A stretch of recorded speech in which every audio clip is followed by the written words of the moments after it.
ପିଲାମାନେ ସ୍ୱାଗତମ୍।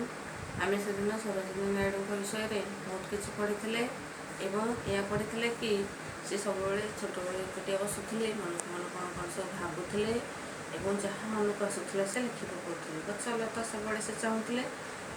ଏଇ ଯେଉଁ ଜିନିଷଟି ତାଙ୍କ ମାଆଙ୍କ ବ୍ୟତୀତ ଆଉ କେହି ଲକ୍ଷ୍ୟ କରି ପାରନ୍ତି ନାହିଁ। ତାଙ୍କ ବାପା ସବୁବେଳେ ଚାହୁଁଥିଲେ ଯେ ସେ ଅଙ୍କ କଷନ୍ତୁ ଏବଂ ତାଙ୍କ ମାଆ ଚାହୁଁଥିଲେ କି ଝିଅର ଯାହା ମନ ହେଉଛି ସେ ସେୟା କରୁ। ସରୋଜିନୀ ନାଇଡୁ କବିତା ଲେଖିବାକୁ ଭଲ ପାଆନ୍ତି, କିନ୍ତୁ ତାଙ୍କ ମାଆ ତାଙ୍କୁ ସବୁବେଳେ ଉତ୍ସାହ ଦିଅନ୍ତି କବିତା ଲେଖିବା ପାଇଁ। ତାଙ୍କ ବାପା ତାଙ୍କୁ କହନ୍ତି ଗଣିତ କରିବା ପାଇଁ। ଦିନେ ତାଙ୍କ ବାପା ବାଧ୍ୟ କଲେ ତାକୁ ଗଣିତ କରିବା ପାଇଁ ଏବଂ ରାଗିକି ତାକୁ ଗୋଟେ ଘର ଭିତରେ ବନ୍ଦ କରିଦେଲେ ଗଣିତ ଲେଖିବା ପାଇଁ। ସିଏ ସେଇଦିନ କ'ଣ କଲେ ନା ଗଣିତ ତ କଲେନି, କିନ୍ତୁ ଗୋଟେ ସୁନ୍ଦର ଇଂରାଜୀ କବିତା ଲେଖିଦେଇଥିଲେ। ସେ କବିତାଟାର ନାଁ ତୁମେ ଜାଣିଛ? ସେ କବିତାଟାର ନାଁ ହେଉଛି ଲେଡି ଅଫ୍ ଦ ଲେକ୍। 1300 ଧାଡ଼ିର କବିତା। ଯେତିକି ସମୟ ସେ ସେଇ ଘର ଭିତରେ ବନ୍ଦ ଥିଲେ, ସେଇ ସମୟ ଭିତରେ 1300 ଧାଡ଼ିର କବିତା, ଇଂରାଜୀ କବିତା ସେ ଲେଖିଦେଇଥିଲେ। ଏବଂ ଏତେ ସୁନ୍ଦର କବିତା ଥିଲା ଯେ ତାଙ୍କ ବାପା ସିଏ ମଧ୍ୟ ଯେତେବେଳେ ବିଗୁଡ଼ୁଥିଲେ କବିତା ପାଇଁ ବା ଚିଡ଼ୁଥିଲେ ତାଙ୍କୁ, ସେ ବି ସେଇ କବିତା ପଢ଼ିକି ବହୁତ ଖୁସି ହେଇଯାଇଥିଲେ। ଆମେ ଏତିକି ପଢ଼ିଥିଲେ ସରୋଜିନୀ ନାଇଡୁଙ୍କ ବିଷୟରେ।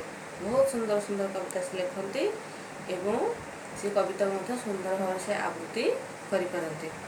ସେଇଥିପାଇଁ ତ ତାଙ୍କୁ ଭାରତର ବୁଲବୁଲ ବୋଲି କୁହାଯାଏ। ଆଚ୍ଛା ପିଲାମାନେ, ସରୋଜିନୀ ନାଇଡୁଙ୍କ ବିଷୟରେ ଆମେ ଆଉ କିଛି ପଢ଼ିବା। ମୁଁ ପଢ଼ୁଛି, ତୁମେମାନେ ନିଜର ବହି ଦେଖ ଏବଂ ବହି ଦେଖି ସାରିଲା ପରେ ମୁଁ ଯାହା ପଢ଼ିବି ତୁମେମାନେ ମୋ ସହିତ ପଢ଼ିବ, ମୁଁ ପରେ ମଧ୍ୟ ପଢ଼ିବ। ଦେଖ ପିଲାମାନେ, ବହି ପାଠପଢ଼ା ସହିତ ଝିଅଟିର ମନ ପ୍ରାଣ ଲାଗି ରହିଲା କବିତା ଲେଖାରେ।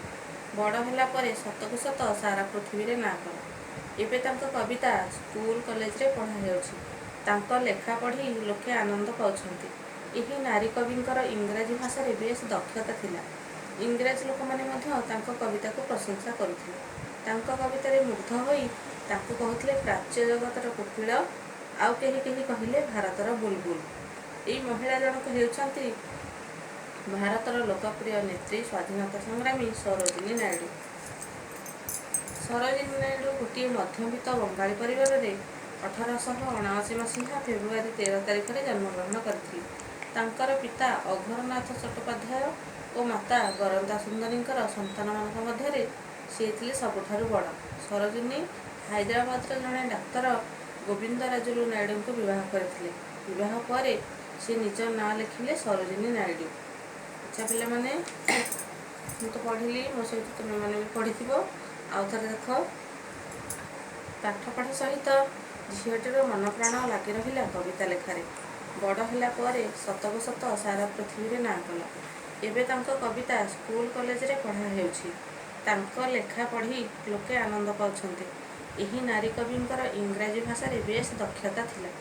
ଇଂରାଜୀ ଲୋକମାନେ ମଧ୍ୟ ତାଙ୍କ କବିତାକୁ ପ୍ରଶଂସା କରୁଥିଲେ। ତାଙ୍କ କବିତାରେ ମୁଗ୍ଧ ହୋଇ ତାଙ୍କୁ କହୁଥିଲେ ପ୍ରାଚ୍ୟ ଜଗତର କୋକିଳ, ଆଉ କେହି କେହି କହିଲେ ଭାରତର ବୁଲବୁଲ। ଏହି ମହିଳା ଜଣକ ହେଉଛନ୍ତି ଭାରତର ଲୋକପ୍ରିୟ ନେତ୍ରୀ, ସ୍ୱାଧୀନତା ସଂଗ୍ରାମୀ ସରୋଜିନୀ ନାଇଡୁ। ସରୋଜିନୀ ନାଇଡୁ ଗୋଟିଏ ମଧ୍ୟବିତ୍ତ ବଙ୍ଗାଳୀ ପରିବାରରେ 1879 ମସିହା ଫେବୃଆରୀ 13 ତାରିଖରେ ଜନ୍ମଗ୍ରହଣ କରିଥିଲେ। ତାଙ୍କ ପିତା ଅଘୋରନାଥ ଚଟ୍ଟୋପାଧ୍ୟାୟ ଓ ମାତା ବରଦା ସୁନ୍ଦରୀଙ୍କର ସନ୍ତାନମାନଙ୍କ ମଧ୍ୟରେ ସେ ଥିଲେ ସବୁଠାରୁ ବଡ଼। ସରୋଜିନୀ ହାଇଦ୍ରାବାଦର ଜଣେ ଡାକ୍ତର ଗୋବିନ୍ଦରାଜୁଲୁ ନାଇଡୁଙ୍କୁ ବିବାହ କରିଥିଲେ। ବିବାହ ପରେ ସେ ତାଙ୍କ ନାଁ ଲେଖିଲେ ସରୋଜିନୀ ନାଇଡୁ। ଆଚ୍ଛା ପିଲାମାନେ, ତୁମେ ତ ସରୋଜିନୀ ନାଇଡୁଙ୍କ ବିଷୟରେ ଏତିକି କଥା ଜାଣିଲ। ମୁଁ ପଢ଼ିଲି, ମୋ ସହିତ ପଢ଼ିଲ।